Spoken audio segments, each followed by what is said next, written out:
Is America on as much of a knife edge as it appears with the situation around Trump still claiming to have an election victory and Biden doing what he's doing?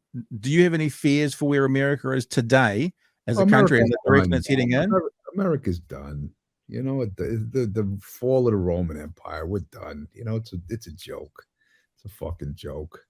You know, I mean, we have the I mean, we're rich, we have a lot of money, but we're a fucking joke. I mean, every leader's smarter than our leaders. You go to any country. I mean, from going from Trump to Biden, it's you know, we're done. And our people are so fucking stupid, you know. It's like we follow anything, you know, it's crazy. But I mean, when you go from Trump to Biden, the two of these idiots, how can you ever be taken serious again, you know? Today's episode is brought to you by the Reese Hotel in Queenstown.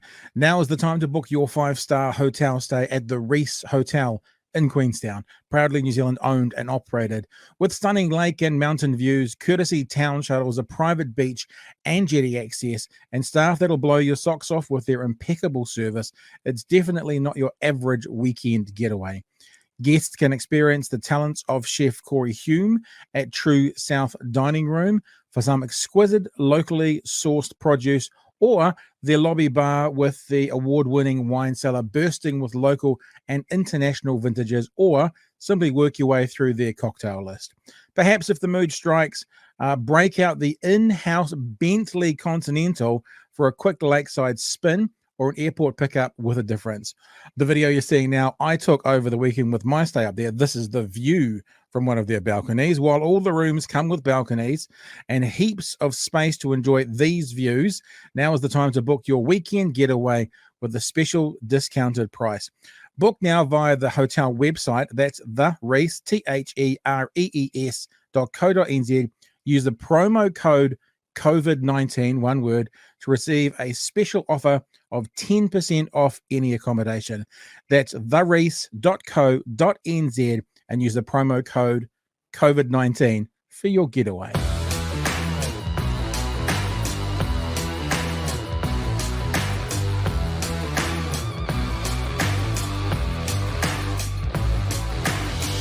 The Behemoth Brewing Company presents the Department of Conversation with Pat Brittington. Behemoth, give me something hoppy. Well, thanks for joining us. It is an absolute and utter pleasure to have R.A. the Rugged Man joining us from Berlin today. A man who some people refer to Notorious B.I.G as the GOAT. I think a lot of people do. Notorious B.I.G referred to R.A. as, and I thought I was the illest. That's what he said in one of his songs. So R.A. obviously has some standing and credibility in the world, an iconic figure in hip hop and R&B. Worked with the likes of Mobb Deep, Wu-Tang Clan, Kool G Rap, and of course Notorious B.I.G and a whole heap more. Live from Berlin, R.A. the Rugged Man. R.A., thanks so much for joining us. It is a genuine and humbling honor to have you on the podcast. Oh, thank you. Thanks for having me. Yeah, man. What takes you to Berlin? What are you doing over there? Well, the mother of my children, she's a school teacher out here, and she wants to raise her children here. So to be close to my kids, I got to be out here, you know. So is that where you are most of the time? Most of the time you're in Berlin? Yeah, when I'm not on the road, I try to be close to my kids. Yeah. Wow, cool. Do you have it? Do you speak German? Do you got any of the lingo down? Well, they told me if they're gonna reinstate my residency or whatever, that I have to learn to speak it better. Does it? I mean, for someone like yourself, who's very, very well known, and as I say, quite iconic in the world of hip hop, is it? Are you a bit of a bit anonymous in Berlin? Can you cruise around and no one knows you? Well, even in the whole world, I'm pretty anonymous. You know, it's like if I have a rap show in town, I'll walk around the neighborhood and people, oh, it's R.A., it's R.A. But if there's not like a hip hop event around, like I walk the streets fine, you know, like maybe one or two people, hey, are you R.A.? You know, but it's not like, you know, I'm not a pop star. It's not like, you know, I walk down the street and people chasing me like, you know, I'll Be Sure videos and shit, you know. Are we allowed to curse or no? No. You say whatever the fuck you want, bro. Yeah, all right. Yeah. So it's like the further you get from the door of the concert, the fewer interactions you have with people that may know you.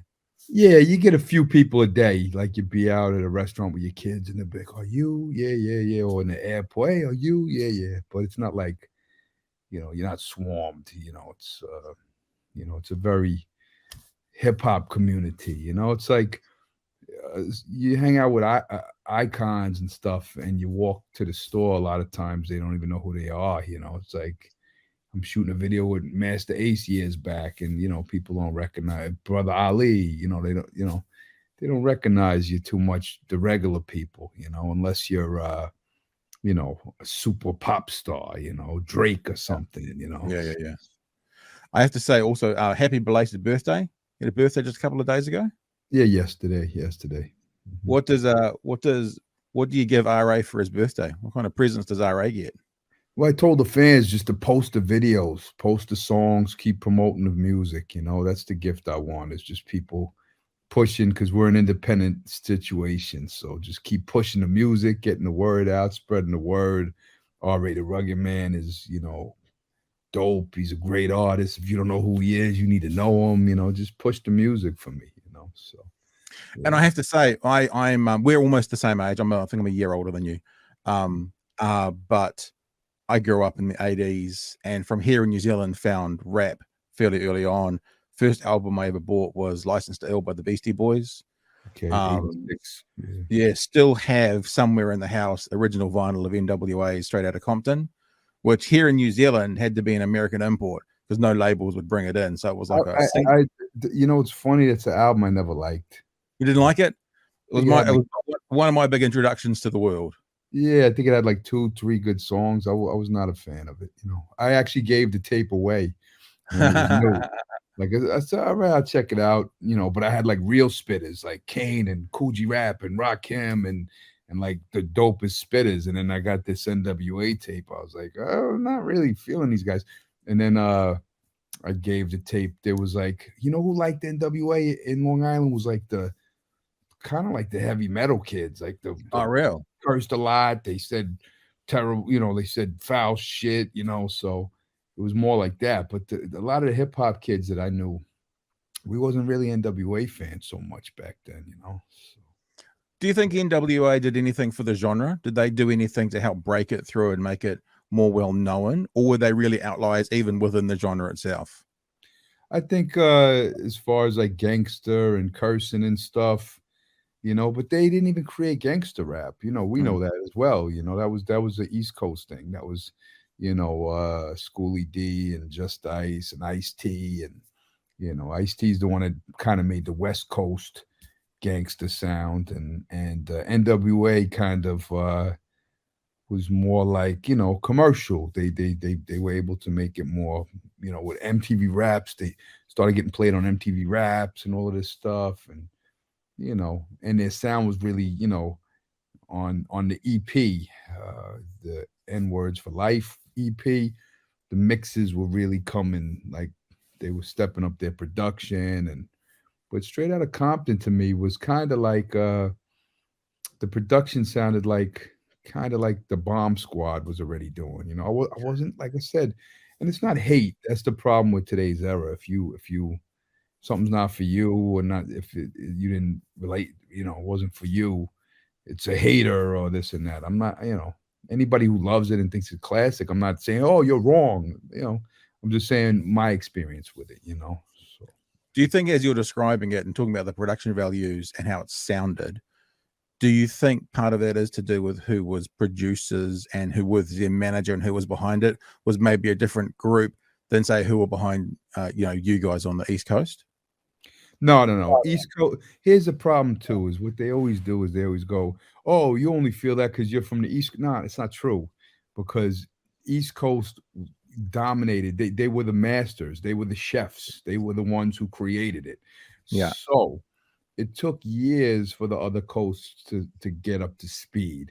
So it's nothing like, oh, our coast is better. No, it's just historically, it's like if there's a recipe from the South, a certain kind of barbecue from Texas or something, Yeah. bring that to New York. New York's not going to do it right. It's going to take some time for New York to learn that recipe, and that's kind of what hip hop was too, because, by 1990, 91, 92, 93, everybody was learning to really spit to a high level, you know, all over the globe, you know. But in you know, 81, 82, 83, 84, 85, 86, 87, 88, nobody was up to par with the East Coast, you know. There was a female group on the West Coast early on, and I hate being like I know the name of the group. I'm just fried right now. But Angie B was in the group, and they were spitting like, you know, they was on Sugar Hill Gang type of level. They were on Sugar Hill Records and all that stuff. And but it wasn't like the lyrical, you know, stuff. That was all New York. And then, you know, later on, Houston, I mean, West Coast production with Dre, guys like DOC and King T from the West Coast started really doing some really creative type of lyricism, and then they started stepping it up late 80s, you know, the West Coast. But before that, it wasn't, you know, it's not being, oh, I'm a New Yorker, so I only like New Yorker. I love every, you know, city, but I'm realistic of what year, what city started to really excel, you know. So Yeah, I get it. I guess I was wondering when you were talking about the sound of it. It seemed, and look, I'm a fan of, you know, numerous genres. I realized as a grown up, whatever the fuck that means, I like music with a beat, and for me as a kid, that went into hip hop because that was, I mean, I could have gone into metal if I had have taken another path, maybe, but I went into hip hop. And then I realized as I get on, people say, "What kind of music do you listen to?" It's like I like music with a beat. I like music with a beat. I like clever lyrics. I like music with stories. But I don't.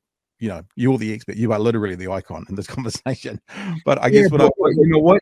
There's icons that are even more iconic than me that would disagree with me. You know, so this is one opinion from one person that you have respect for.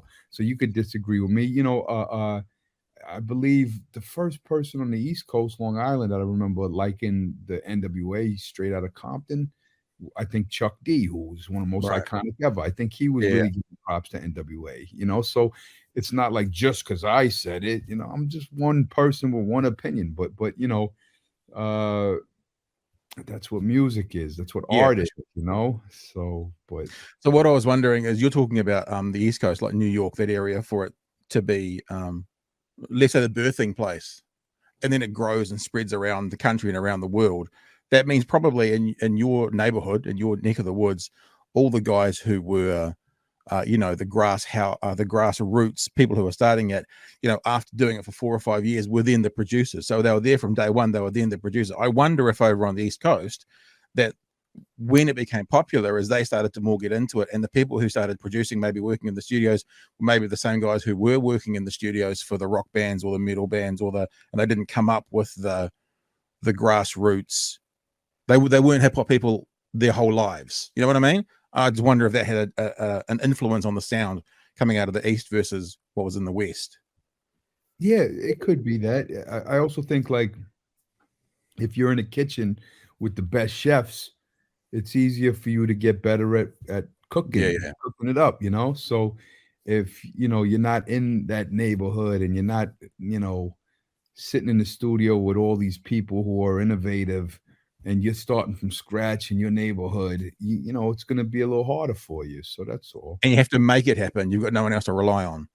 Yeah, like Long Island, in the very beginning, they wasn't making no noise like that, you know? And then come 86, 87, 88, they started taking over the entire industry. But originally they said, oh, it's the Bronx, it's Harlem, you know, there's some DJs in Brooklyn, you know, and Queens and Long Island started coming on, you know. Yeah, so it's not like, it's not an overnight thing. You don't just, you know. So one of the things I've always loved about hip hop and rap is the sense of humor that runs through it. And you are an exponent of that, I think, like not many others. Your song Golden Oldies at the moment, it's on rotate in my house at the moment, because obviously we're of the same era, you and I. So it relates a lot. And I've written down a line out of it. While I'm cherishing my collection of every vinyl LP, she's in the mirror with duck lips, trying to take a selfie. One of the greatest lines I've enjoyed more than anything. And sometimes I think maybe what a lot of people hear as a laugh, a goof, a bit of fun, a bit of teasing is what some people who aren't fans of the genre think is offensive, nasty, bad influencing sort of thing. But that and I guess on a most popularly commercial sense, you saw it a lot in the early 2000s with Eminem. He had a lot of sort of sense of humor, a lot of lightness in his lyrics, although he could also be very dark as well. And I love that about you, and I love that about the genre as well, when the turn of phrase can be very humorous and very careful. It is almost at its very best. It is almost the Shakespearean dialect of the day. Shakespeare in his time was actually the language of the streets. And I sometimes think about that when I'm hearing a really good verse or a really funny line. I think, gosh, this to me, I reckon, is similar to what that was 400 years ago. Yeah, possibly. Yeah. Yeah, I think all the best art, even the darkest art, has some kind of darker, or not just darker, some kind of humor underneath it. I mean, people were horrified by Hitchcock's Psycho, like, oh, and people say it's a comedy. It's not a comedy. That's the most horrible film. Scared everybody. It's bloody. They murdered this woman. And there's so many in joke Hitchcock. It's over people's head. I think when you dry it up and take the humor out and think you're smarter than the audience, and drama is the only way to tell a story, I think it takes a lot of interest out. I think a lot of the best films in history and a lot of the best music in history kind of has a little bit of self-awareness and some kind of tone of humor, even if it's not obvious all the time. So what do you, when you're writing, and I've read through your Twitter feed of the last few days, it seems that you often mention on your Twitter feed when you're in like that writing zone. What do you look for? How are you inspired to write your lyrics? Where does it come from? What do you do? Well, I just I try to write as much as possible. When my kids aren't with me, I just try to write. If I'm not on tour, I just try to write. And there's certain days where I'm like, damn, everything coming out of this pen is high caliber, high level. And that's usually when I'll tweet, I'll be like, damn, my pen's on fire. I'm impressed with it, So I'm excited. But there's days where I pick up the pen, I try to write, and it's not what it needs to be, and I know that. I was like, I'm kind of realistic with when I compliment my pen, I mean it. Some days it ain't all there, So it takes get the rust off and until something good comes out of that pen, So would you consider yourself your own harshest critic? Is that what you're saying? You know when it's really good, you know when it's really bad? Well, not really bad, but you know when it's better. Well, sometimes I don't even know when it's good when it is good. Yeah, so I guess you're right. Sometimes I'll record something and just be like, that ain't good enough. It's not high enough level, and I'll just scrap it. And then like I'll find it, and everybody like, that was great. Why don't you use it? And then I'll find it like 5 years later and be like, damn, it was pretty good. You should have used it. Yeah, that's interesting. I also noticed that you're quite. I don't know, maybe you can explain it to me. I don't know if you're politically active, but you're certainly politically aware. I mean, in the last few weeks or months, you've had a couple of sort of viral videos on various news channels in America. One where, you're not that guy on the Tim Pool podcast, but then also on TYT talking about their relationship and their falling out with Jimmy Dore. So you seem to be someone who knows what's going on in the world and pays attention to it. Is that a big part of who you are, sort of knowing what's happening in the world politically and speaking your mind there as well? Well, I'm a writer, a lyric writer, and hip hop. And I think hip hop has always had some kind of ear to the street and hear what's going on. So, and I've been doing interviews with political sites for a long time now. And I've always had a political opinion, sometimes right, sometimes wrong. But I've always engaged, yeah. And more recently, that was just one trip. I was in Berlin. I was going through a hard time mentally, and I said, book a flight to the States and get some work done. So Tim Pool was asking me to go on, and Talib Kweli was asking me to go Mhm. on, and I had this director from Florida that said, "Come shoot some videos," and so I just said, "You know what? Hop on the plane, shoot some music videos, do all the interviews, get it all done." And so that's why they all seem to pop up at the same time. It was like Right. I did Talib Kweli's show. Then the next day I did Tim Pool. Then the next day I flew to Florida and shot 2 videos for 2 days. Then the next day I flew to Cali and shot some no, did some studio time. And the next day I did the Young Turks. Then I flew back to New York City. And then I did the Surfs, who's a pretty good political show. But I did that over the Skype like I'm doing now. Right. And, Right. so that was just a quick week where I was out at, I was like, okay, if I'm going to leave my children, I want to make it productive and be doing something every single day, an interview, Yeah. a studio session, a video shoot. So that's why it all popped up at the same time.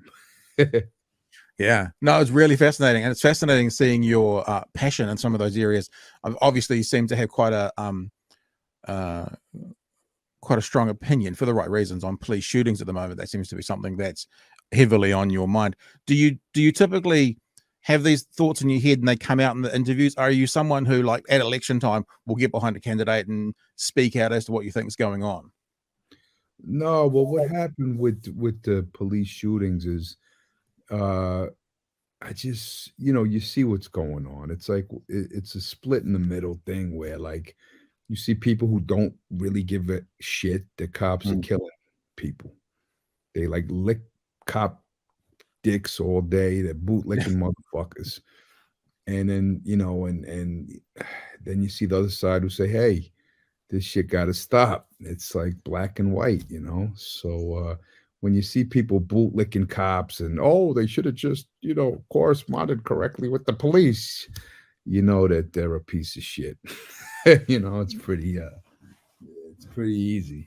So Yeah, I was just scrolling through your Twitter feed. Was it on your Twitter feed that you put up the number of people shot by cops in Europe versus in the US, or was it? Did I see that somewhere else? That was a ridiculous, yeah, like that was, I mean, that 11,000 versus 50 or something. yeah, no, it said like 3 people were shot in the UK, killed in the UK Mm. by cops, and 1,100 something in the US in one this past year. I don't know Wow. how accurate those numbers are exactly, but I know they're pretty close. Yeah. And people justify, well, Americans need to come on, man. It's like crazy. Like it You justify must have an interesting. You must civilian. have a perspective. You must have this perspective on it as well because you are in Berlin. So you must be getting the European perspective on guns. Like, so from New Zealand, I was speaking to another American just a couple of days ago on another podcast, and I'm like, I've never seen a handgun. We're the same age. I've never seen a handgun in ownership of a private individual. Some of our police, some will have a handgun on their hip, and that's like in the last 10 years, but not all of our police. Some will. And our police have firearms in the boots of their cars, but they're locked away. So if there Yeah. was something serious, they could get to them, but they don't typically carry them. And I've never held a handgun, and I've never seen one owned by a private individual. So the culture is so different from New Zealand to America. And I imagine it's very different from Europe to America as well. So you must have that perspective of living in a culture now in Berlin that doesn't have that, to look back to give you a different perspective in America that does have that strangeness of people thinking the Second Amendment gives you the right to own guns, but can't connect the 30 to 50,000 gun deaths a year to that. And there's so many illegal weapons in the streets too. There's guns. Every single person I ever knew as a kid, myself included, anybody that had a weapon, none of us had registered weapons. We had illegal weapons. We got them off the streets. You didn't know who had the gun before you, or who this, that. With that being so strong in the Second Amendment, do you think, I mean, this is probably a question too big for this podcast, but do you think Well, that there had is nothing to do with the Second Amendment, what I said. I just said that no, true. all But had the.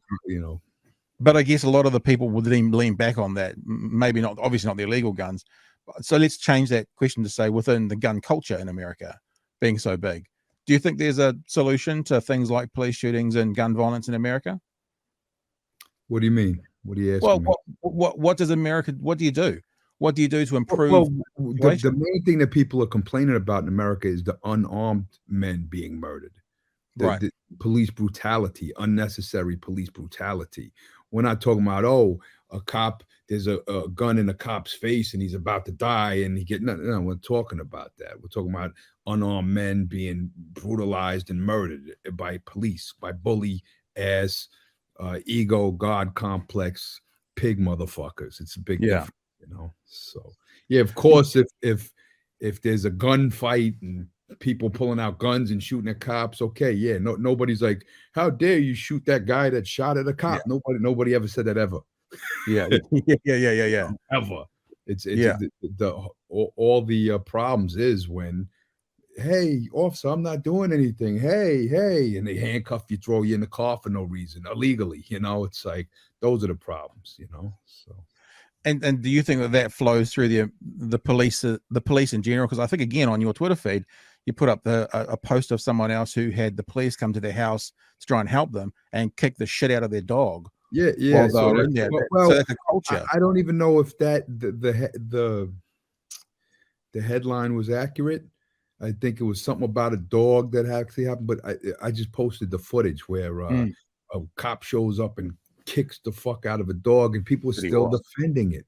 They were still defending it. They just like these people love cops so much that they see footage of cops stepping on people's necks and they'll defend the cops. They'll see cops choking out people or cops beating the hell out of us. Oh, they should have just listened to the cops. Like that. Yeah. I just can't see that mentality. You know, I just don't understand it. You Tell know, you and like I said on that Lil Nas X remix, like, you know, and bootlickers smear the names of brutality victims. It's the first thing that happens as soon as a cop kills somebody or a cop, you know, beats somebody down. They start, well, that person was, you know, and they start defending the cop and smearing the victim, you know, and that's the thing that they do, you know. Oh, well, let's think of something that they might have done bad 8 years ago to justify why the cop might have did this to 8 years later with no clue of what this guy's past even was, you know. It's like, and even if he had a clue what his past was, it still doesn't give you the right. You're not a judge, jury, executioner. You're none of that, you know. Your job is to serve and protect, not to murder motherfuckers. Yeah. You know? Or trying to tie it even to the very event that happened right there and then, like selling loose cigarettes, even though it might have been a crime, but it certainly wasn't a crime worthy of a death sentence, like you're saying. Yeah, exactly. Madness.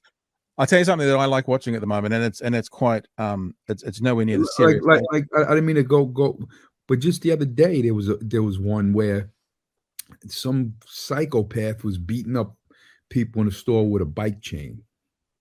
Like beating people up with a bike chain. 10 cops come in with guns. Oh, we got him. And the guy is a bike chain.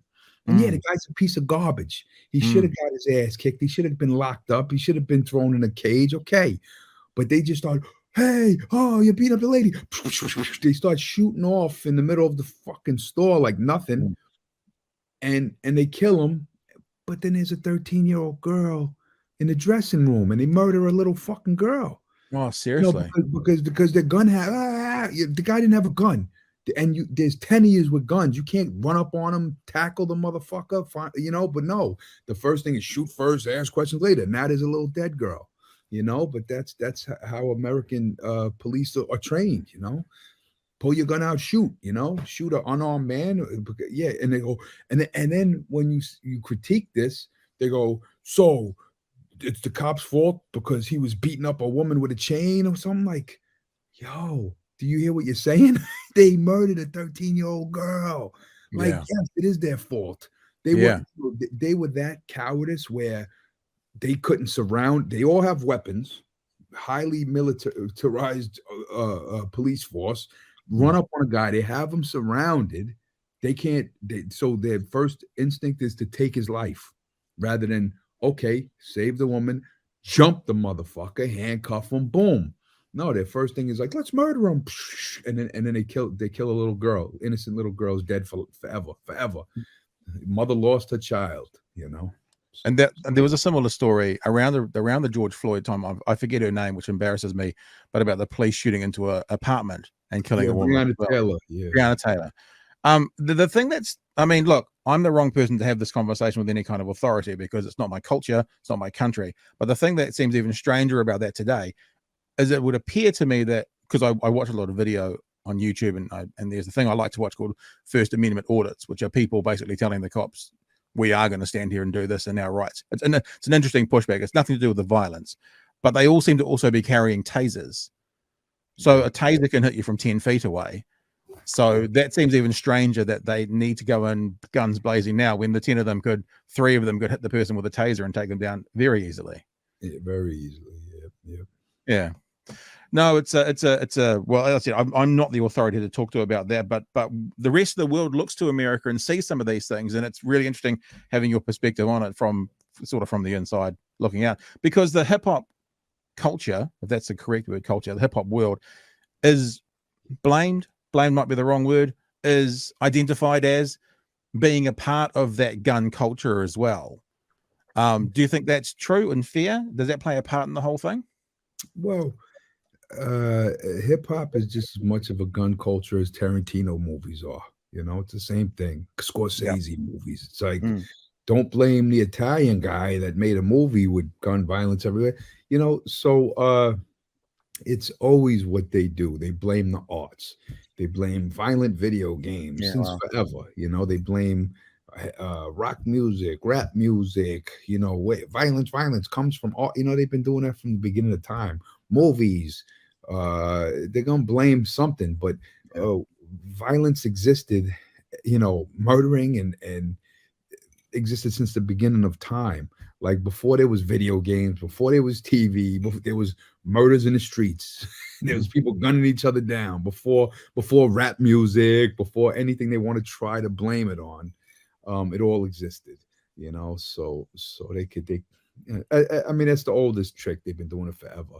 You know, blame the cool hip thing on all of society's problems. You know, these same problems that have always existed. You know. It is. I find it fascinating that the sentence you just said, because it's so true that they blame the arts. Full stop. Whether it's whatever it is. I mean, I think straight away, still in the music genre, but you know, talking about Elvis in the 50s. You know, he was the downfall of society. Whatever it is, but you know, and I imagine, and you know, hundreds of years ago, the author writing the play that the king or queen didn't quite, you know, approve of was also seen as taking down society and being a bad influence. So yeah. Of course, it's always been that way. You know, that play's too violent. You know, that's why they're doing it in society. You know, it's ridiculous. You know, how do you think, looking at the American world today, is America on as much of a knife edge as it appears, with the situation around Trump still claiming to have an election victory and Biden doing what he's doing? Do you have any fears for where America is today as a country and the direction it's heading in? America's done. You know, the fall of the Roman Empire, we're done. You know, it's a joke. It's a fucking joke. You know, I mean, we have the I mean, we're rich, we have a lot of money, but we're a fucking joke. I mean, every leader's smarter than our leaders. You go to any country. I mean, from going from Trump to Biden, it's you know, we're done. And our people are so fucking stupid, you know. It's like we follow anything, you know. It's crazy. But I mean, when you go from Trump to Biden, the two of these idiots, how can you ever be taken serious again, you know? And I always make the example. You look at any other world leader, even evil world leaders. When you hear them speak, they could at least speak for themselves. They could, you know. Trump was like a little 12-year-old fat kid, you know, like you know, all ego, and Biden is like a old, you know, decrepit man in a diaper. You know, it's like these are the leaders of the United States, and you think it's going to be better in 2024? It's not getting any better. You know, it's not getting any better. So yeah, we're done. So we should be welcoming the next world leader, China, to the conversation. The next You know what? overlords. But even that, every you talk to people, oh, China's the evil guys, and that, it's like, oh, yeah, China's the evil guy, but USA isn't the evil guy. Who's like every year somebody else is the scary villain. In the 80s, it was Russia, and then when Trump got elected, it was Russia, Russia, Russia, and then no, China, China, everybody's the fucking villain. And also, we're all humans. If China becomes the powerful world leader with the most money, is that worse than the United States being the big leader with the most money? We're all fucking, the leaders are all greedy, murdering ass psychopaths. So America has been at war since its beginning. We go every year, we're blowing somebody up and killing some innocent people, or every single year of our existence. That's what we do. So, but then, fear China. China's the bad guys. Yeah, I'm sure China does a lot of bad shit, but let's look at ourselves. Yeah. I mean, saying that, I mean, you are in Berlin now. You're there because of your kids. Can you imagine yourself not being based? Like, can you imagine yourself not thinking about America being where you live from now on? Can you imagine being outside? Countries. I don't care about countries. I care about life. Right. Like, well, what's the difference between Berlin and Spain and New York or the wilderness with some tigers and lions just away from everybody? Like, I don't care what country it is. I don't care about any of that. We're all human beings.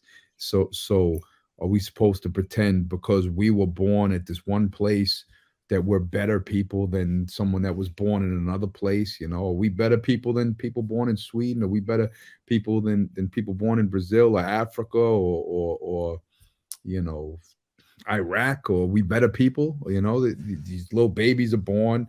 This is what they know. They know Iraq. They know their streets of Iraq. They grow up and all of a sudden they should be killed, and they're the bad guys because they were born in another part of the world. So am I superior because I was born on this part of the world where our government has the most money? No. So I don't care about any of that anymore.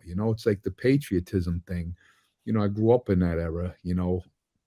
Ronald Reagan movies. Delta Force and Rambo and patriotism, America. And then through the years you learn that life is short. Kind of want to just be around people who care about you and see if you can get by, and not root for my country's the best. Well, who the fuck? What do you mean your country? Why? Because you were born there? Well, like you go to so many other countries that people are happy, people are doing what the fuck they do, people are living their lives. They're not thinking about America or caring about America. Only other places that give a shit about America is the ones that are afraid of us. Maybe we might do something bad to them, So I was going to ask you about. Some people think about us on the Hollywood level. They like Spider-Man movies and our music. They like our celebrities. They look, Kim Kardashian is doing something this week. So they care about celebrity American culture in other countries. But I mean, as a whole, as the country. Does anybody really respect or care what the fuck Joe Biden says? Does anybody think or care what respect what Donald Trump said? Do they?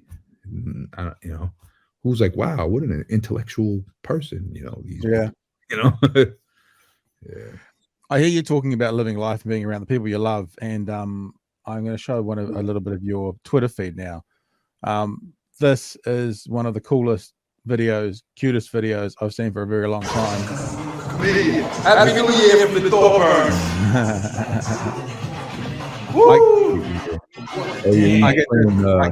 I can just see that they are your life, and that's amazing. It's amazing to see you. I mean, and I don't want to make it sound like I know what I'm talking about in the world, but from the outside looking in, it seems that the world of hip hop and rap and that can be maybe a hard and cold place sometimes. But you see nothing but love. A lot of your Instagram feed, a lot of your work has you with your kids. There's pictures of them everywhere, holding babies, kids in photo shoots. It's fantastic to see. You look like an amazing father. Yeah, well, I'm that guy now where, you know, you used to before I had kids, you see the mothers or the fathers putting their babies every, "Oh, my babies," and I've become that, "Hey, my babies, oh," yeah, they're everything in my life, so and they're what I'm the most proud of, and they're all I care about, so, yeah, so, "Oh, look, my daughter's dancing. Oh, look, my son's rapping. Oh, look, we're all listening to" like the clip you just played, we were all listening to Rakim, I Ain't No Joke, my kids is rapping to, so, yeah, that's what that clip was. And you can see, I guess, as a parent as well, when you put the kids at the apex of your decision making, how little things like borders and countries and where you're living matters. Because if they're the apex, then that's home. Wherever they are is where you want to be. Yeah, well, I was never a fan of California. Right. Uh, recently, I like it a lot. Every time I'm out there, I have a good time with good people, and I have nice dinners and some studio sessions with friends, and I just, sometimes you think, hey, I wouldn't mind living in a English speaking country uh, with some of my people and studios and video directors. And sometimes I think, hey, maybe we go out to California for a little bit with the kids, or you know. But I don't know. I kind of also like them here. It's like their mothers are very, Germans, not all, you can't, every single person's the same, Sure, but sure. like a lot of German culture is very strict and kind of got their shit in order, So uh my kids are just really well behaved. They're wild and crazy and have a good sense of humor and they like to have fun, but they're not assholes, And then Yeah. they come come back to Long Island and we were assholes. Like I'm glad my kids aren't assholes like their daddy, So So were they're obviously German speaking, fully yeah, integrated. they're dual citizens and they speak German and English. Yeah. My son Nice. my son got a little bit of a Schwarzenegger accent, though. I'm trying to get him to lose that. My daughter, she speaks pretty clear English. She watches a lot of YouTube and she sounds like closer to a real American. My son, he'd be like, "Daddy," he has that Schwarzenegger thing going on. Got to get him to lose that. So Or else get a buddy cop film going with him and Arnold. They could do one together. You'd be yeah, be Arnold's like, grandchild in a "I buddy am your cop film. son. I am your son, Arnold." I mean, if you've got time, it'd be nice to talk to you a little bit about your film interaction. You are a film producer and you're a writer. You wrote the film Bad Biology. You've made it. You're a fan of the horror genre. I heard you talking in a interview about Fangoria magazine, and that took me back to my high school days. Fangoria magazine. Wonder, and this is always a silly question to ask because the answer could well be no. But do you know much about Peter Jackson out in New Zealand and the early stuff he did with Bad Taste and Meet the Yeah, of Feebles? And course. I liked Dead Alive better than Bad Trash. Bad Taste though. Yeah, yeah, I like Bad Taste, but I liked. I thought Dead Alive was his best movie. I know a lot of people like Bad Taste better, but what New Zealand movie I liked, the horror movie of like about a decade ago, was Black Sheep. Did you see that one? yeah.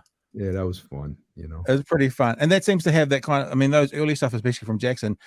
I mean, when I talk about the sense of humor that comes through in a lot of, well, much of your hip hop, he seems to have that as well. It's sort of a horror movie, but it's a horror comedy. It's pretty hilarious. A lot of the stuff that he did in those early days, making You know, models in his mother's oven.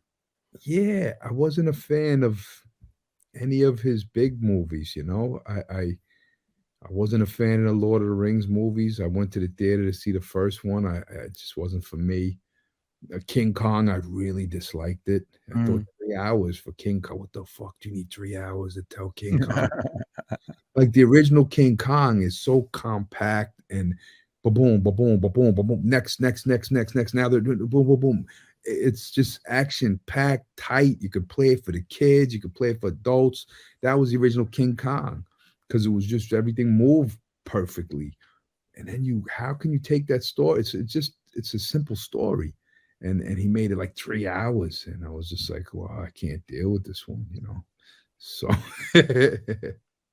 I think I that was tried. around that was after Lord of the Rings, wasn't it? There seemed to be a bit of a I don't know why, but there seemed in that era, that kind of early 2000s, there seemed to be a bit of a move towards let's move towards 3-hour movies. I think they've moved. Mind you, you look at all the Avengers movies and stuff; they're all 2.5. But there seems to be moved back away from that. More like 90 minutes, 2 hours is where most successful movies are back at now. But for that short period, that seemed to be the way to do it. So they thought. When I was a kid, Scarface was 2 hours and 50 minutes. It Yeah. was almost 3 hours, and that was like the long, like, yo, that movie's 2 hours and 50 minutes. Like, and you thought you was cool because you was watching like a long ass movie. Then you go, King Kong's longer than damn Scarface, you know? Yeah. Yeah. How much more of a story do they have to tell in King Kong? You're right. Oh man. Than Scarface. So Bad Biology, you did. Are you when you're talking about writing and you talk on Twitter when the writing's on fire? Has any of that come towards ideas for scripts, for movies, for that sort of thing? I have so many scripts, some really commercial ideas that I love, and but the problem is if you're gonna shoot a film, it takes about 2 years of your life, and right now is the way I can make money is touring and working on music. That's what I'm known for. That's what I'm great at, and that's the way I survive. So to take 2 years off to make a film while the ball's rolling, it's tough. So I think maybe after I retire from music and I got enough money in the bank and my kids are taken care of, then maybe I'll go and direct some movies again, you know. But right now, taking 2 years off to do a movie, I just don't know if I could do it. I'd love to, but maybe if I had two RAs, one to go do the movies, one to go bring in the money from the rap. But I think I got to stick to rapping. That's my bread and butter and my expertise, you know. So, but these scripts, man, I got some great stories. Like I got a million ideas, a million of them, you know. So. Do you pay attention to the kind of film industry world sort of as much as you're obviously ensconced in the hip hop world? Like, did you hear what happened with the Golden Globes the other day and how nobody would attend and how the people running the Golden Globes, there was no representative, anyone other than white people. So everyone kind of boycotted it. Are you up to play on all that? Do you have any thoughts around that? That was last year, right? Did it happen? No, that's one that's just, but the one that's just happened, there was no attendees. Like I was looking for the results because there was a movie in New Zealand called The Power of Dog by Jane Campion that won a few things, which was filmed about 200 kilometers up the road from where I live. And I was looking around and I came across the story. I didn't know anything about it, but this boycott that happened this year and all these artists that wouldn't attend because of terrible representation amongst the name of the board that runs it, and it's all turned to pot, it seems. And then all these terrible stories come out because now the actors have the freedom to speak freely because there's bad press. They're like, we hate the Golden Globes. We've always hated these people. It's really weird. Yeah, they always hated them, but they took their awards and celebrated them. So there's a lot of hypocrisy in the game, you know. Yeah. I was also thinking of when you talked about if there's two of you. I mean, sadly, there's not two of him, but I was thinking, was it Dr. Dre and Snoop Dogg at Coachella with Tupac on stage? They found a way to bring Tupac back with that hologram. I mean, maybe RA could have a hologram to do his touring, and you could then direct your films at the same time. Maybe. Yeah. Or start wearing a mask. And there you go. Sending the fake RA out like the way Doom used to do it. So you're also a writer and you're a boxing commentator and you're a host on MTV as well. So you seem to have your fingers in lots of pies. Are all those things still active at the moment, or is it, as you've just said, just really the touring and that's the way the income happens? Right now I'm working on new music. So writing. All the other stuff is secondary, so yeah. At the moment. Yeah. Who do you see in the hip hop world at the moment that you think that's the next big thing, the next big artist, the next up and comer? Is there anyone that stands out to you? There's so many good rappers, and you know what's crazy? It's like when I go on IG, there's always like a dope ass rhyme that comes up, and I'm like, who the fuck? And it's when did I start following this person? But it's like sponsored, So like I find a lot of people sponsor their own stuff on IG, and I'm Right. like, rap is crazy. Like I see a lot of kids, but um I always shout out this kid named Jesus Christ. My brain's fried. It's late at night right now. And Yeah.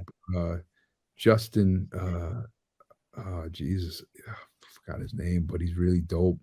And I feel like a terrible person right now. I almost want to look him up. But Afro, my guy Afro, he's finally finished his album. It took years, and he's just shot his new video, and he's ready to come out with his stuff. But Afro's always been it. But I'm looking for my man's name. I can't believe I can't remember his name. But there's a million guys out there. A million dope guys. My brain's fried right now. Yeah.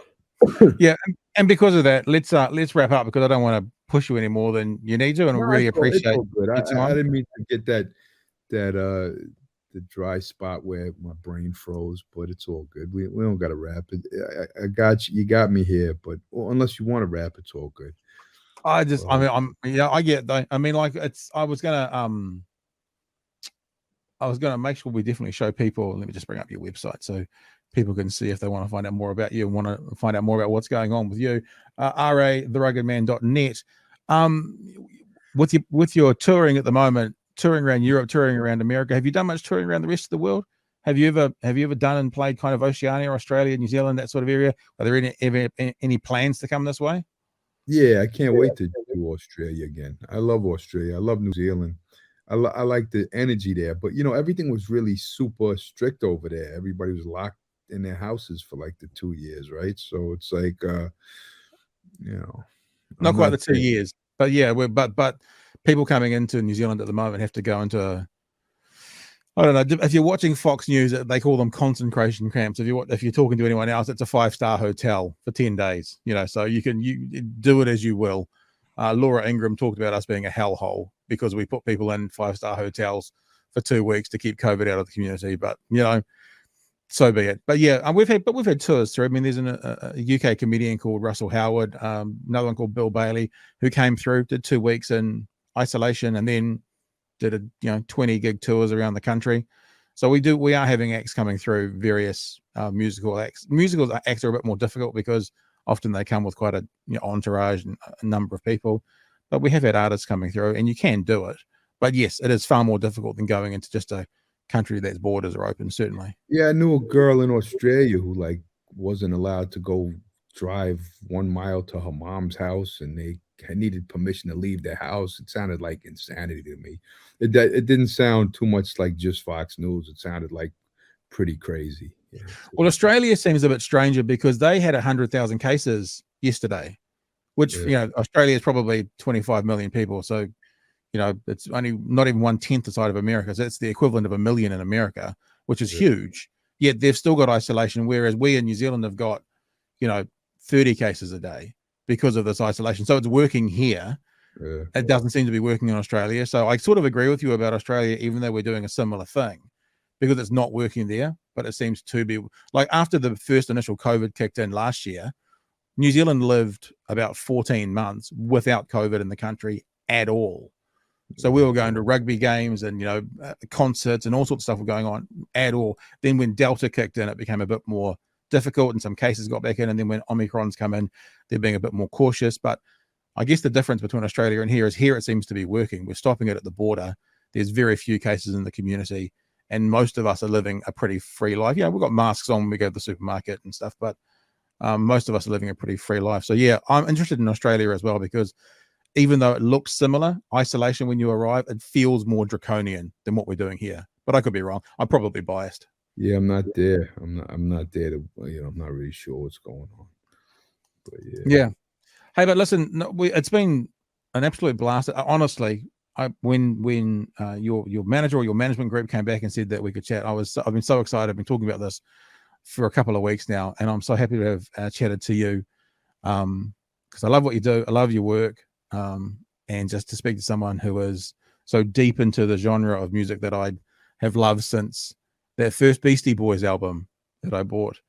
And you're talking about Ice-T as well. I remember I've got a single of Ice-T still on LP, I'm Your Pusher. And I remember my mum is a Irish Catholic woman. So fairly conservative in general. She saw the cover of that, and the cover of that is the neck down of a woman in a pair of what we call them togs, but a swimsuit, but very risque, coming right off to the nipple and down again.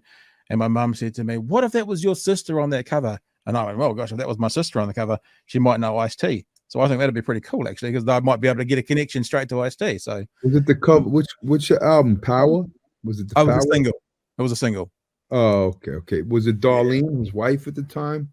I don't know. Don't know who it was. Darlene was on the Ice-T's album cover, Power, and she was like, everybody was like, "Yo, that's like the hottest chick in the world." She, everybody looked, and that's when LL Cool J said that disrespectful line to Ice-T. He said, "I took the cover right home to the bathroom." Here it is.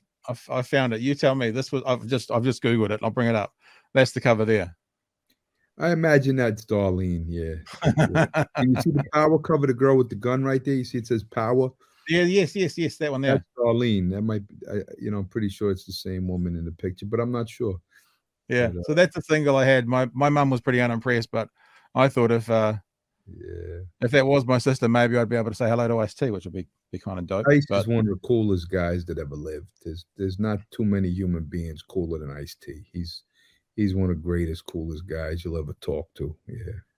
You seem to, I mean, is it fair to say that you've seemed to got a fair amount of respect and mad love for LL Cool J? Because there seem to be, and again, from the other side of the world, I could be wrong, there seems to be some in the hip hop community that kind of consider him a bit, of a lightweight back in the day, a bit more commercial than the rest of the world was. Nah, LL's one of the greatest that ever lived, ever.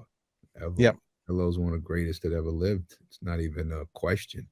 Anybody educated on the culture knows that, so he's one of the greats, one of the most influential. He's one of the greatest. And even the guy's worth millions of dollars right now. And when Combat Jack, Reggie Osei was on his deathbed, LL's calling him, "Hey, I love you, Jack," Reg.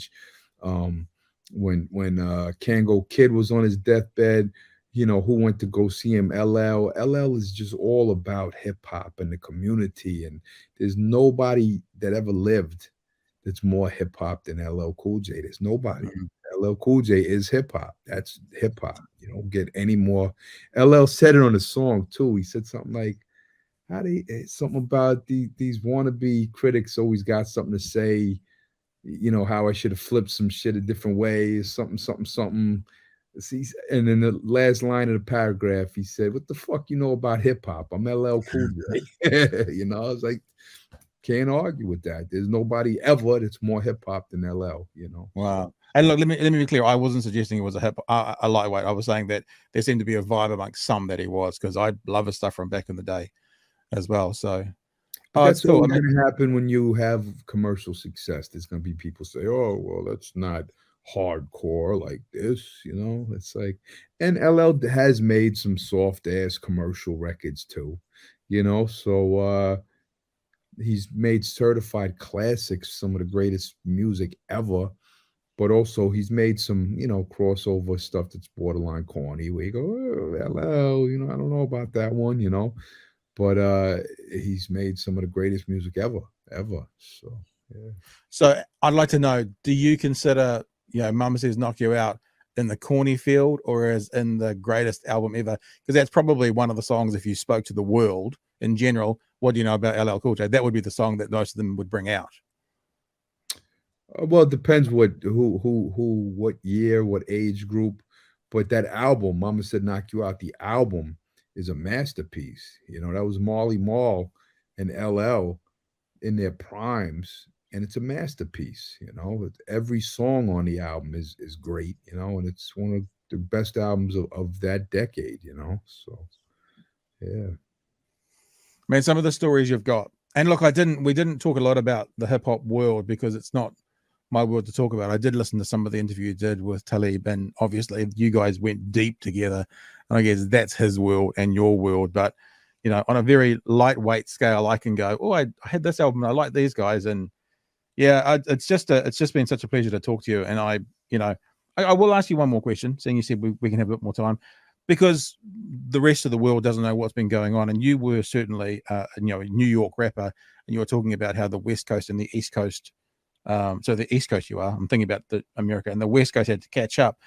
And you knew Biggie Smalls, and there's of course the rest of the world when they think about those. When I'm saying the rest of the world, I'm not actually even necessarily talking about hip hop fans. I'm just saying about what society hears about that world in the 90s is the East versus West Coast, conflict. You would have been in that at least as much as knowing about it. Mm-hmm. What can you tell us that don't know anything about it, that weren't there, that weren't ensconced in the community or the culture, as to what that was all about and that beef and what was going on? I was in the studio right when Pac was dissing Mobb Deep. I was in the studio with Mobb Deep every day. I was with them, and they were making skits and references to Pac, dissing Pac, and because Pac said some fucked up shit, and then Pac died and got murdered, and so they said poor taste, rest in peace, Tupac. They're just words, words are just words. But now this young kid is dead. Tupac was dead. So but yeah, I remember getting a phone call, Biggie died. I remember getting a phone call, Pac died. Pac died first, but it was some crazy times, and very heavily hyped by the media. The East West thing was definitely something that the media really loved. Vibe magazine and all of them loved it. The East versus West, but yeah, it ended up bad. Ended up losing two of the most loved people of the time, and young people of the time. They were young, 24 and 25. Do you think that I think about, it's ridiculous to think about the line of work I've been in, and when you have sort of a conflict with another company or another group or another, I worked in radio, another, and do you think the guys who were throwing beef, who were, the actual artists themselves, were as serious about the conflict as you're saying, as the community around them? Like, could Pac and Biggie have, was there a lot of anger behind it, or was part of it artistry and kind of a bit of comedy in there as well, and kind of, I'm going to show you up? Or was there actual hatred between those groups when they were throwing that shade? Well, you're surrounded by entourage and ego and all of this stuff. Obviously, if it didn't end the way it ended, they'd be friends today, I'm sure. Yeah. They'd be damn near 50 years old, and they'd be hugging it out. They'd be chilling. It's just when it's ego and street shit and, crooked people in your circles. There was some real shady people in the music business, and lives are lost. But they'd be hugging it out right now. They'd be laughing, talking about the old days. I'm sure. I don't think they would have held some 25-year grudge against each other, and this and that. I think they would have been fine. Maybe doing a verses together, So. I do think about that, and I think about like Ice Cube's No Vaseline, and obviously you said you weren't a fan of the NWA album, but I think about that beef between those groups. He throws shade at all of the rest of the members of NWA, and I wonder about Ice Cube's relationship today with Dr. Dre, because that album is still out there and those words are still out there, and I wonder if, I don't know if it gets radio airplay. I don't know if Ice Cube would perform that today at a concert, but if he did, would that still sting, or is that like that was yesterday, we've moved past it, even if its song is still part of today's culture? Yeah, you get it. You look at MC Shan and Karis One, they hug it out. Look at Kango Kid, had Roxanne, and then Shantae made Roxanne's Revenge, and it was a battling Kango Kid and Roxanne Shantae. They were, I don't know if they had an affair or whatever, but they were always with each other and loved each other. They were loved each other. They were close friends. you know, till the end, and he just passed recently, you know, and at the time it was like, you know, all of the Juice Crew and Karis One, if they see each other, they're hugging. You Yeah. know, look at Kane and Karis One. They talked some trash at the thing, but they still, you know, showed respect in a lot of ways. And Marley Marl did a fucking album with Karis One. You know what I mean? After the bridge is over and all of this stuff, and they were enemies supposedly on wax, but yeah, they all hug it out. It's one community. It's a small community, you know. So yeah. All right. If people want to find out more about you, what your access to your music, to merch, all sorts of stuff on there, it's ratheruggedman.net. RA, thanks for joining us today, man. It's been such a pleasure. You know, for you to pick up the phone or the laptop or whatever it is that you're actually on and getting us from Berlin. I know it's late over there for you now. It's just coming up 10 p.m., isn't it? So it's interesting looking at another dad who's got young kids. You kind of go, okay, yeah, so 10 p.m. feels very late with young kids. Yeah, they're up what's very early. is I always forget when I got these interviews, and I told my label remind me, and then I was ready to go to sleep. The kids was in the bed, and I was like, all right, I'm gonna get some rest tonight. And then I looked at my email real quick, and it was like, oh, reminder, I was like, oh shit, 42 minutes. So I was like, but I would never cancel, you know, if I'm here, if I'm available. I only cancel for emergencies. So, you know, that's why I gave you as much time as you needed. I'm here, you know. I'm not never rush nobody off, you know. Yeah. If I'm committed, I'm committed. Well, for someone now in his 40s like you who loves his sleep, I've become a bit of an afternoon napper at times. Love my afternoon naps. I feel you, and I understand how important sleep is to you. So it just makes me even more appreciative that you gave us some time this evening. So thanks so much for joining us, dude. It's been an absolute pleasure. And I'm going to go put on your Spotify playlist and listen. I'm just going to keep listening. If people want to get a slice of this, I mean, you may not think it's your best. I don't know what you think about it, but Golden Oldies at the moment, as I said, is spinning constantly for me. I'm loving it. And it's just been such a pleasure to talk to you. Well, Golden Oldies is produced by Kick Drums, and they killed it. It was originally a song we made, and it was a novelty song because LL Cool J had a doo-wop song on his second album. It was, I think, called Doo-Wop Rap or the Doo-Wop. So I wanted to do a doo-wop song, you know, have legitimate doo-wop. So that's what Golden Oldies originally was a doo-wop song. And then when I was working on my album, it wasn't up to par with the rest of the album because it was a novelty record, a doo-wop song. So it wasn't going to make the album. And then I gave it to Kick Drums and a bunch of other producers. I said, hey, if somebody can make something fresh out of this, maybe we could save the song because I want atmosphere on my album. It's just I don't want it to be a novelty song on my album. Gotcha. And Kick Drum came back with that beat, and I was like, yo, you brought my rhymes to life. You brought Slug's rhyme to life. Eamon's chorus, like he really just flipped it into something special. So that Kick Drums is the reason why that song's on the album and why it's so special. Yeah. And the music video is a masterpiece as well. And it kind of reminded me, not genre wise, but you know, I look at the Foo Fighters and what they do with their music videos, and they always have fun with them. And you can see that they are serious about their music, but they are fun about life, you know. And I think you can see that in their music.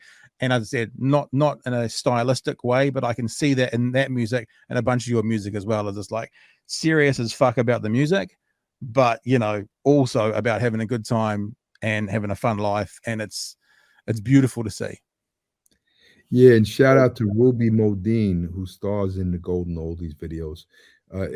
She's the best part of the video. She's fucking hilarious and fun and beautiful.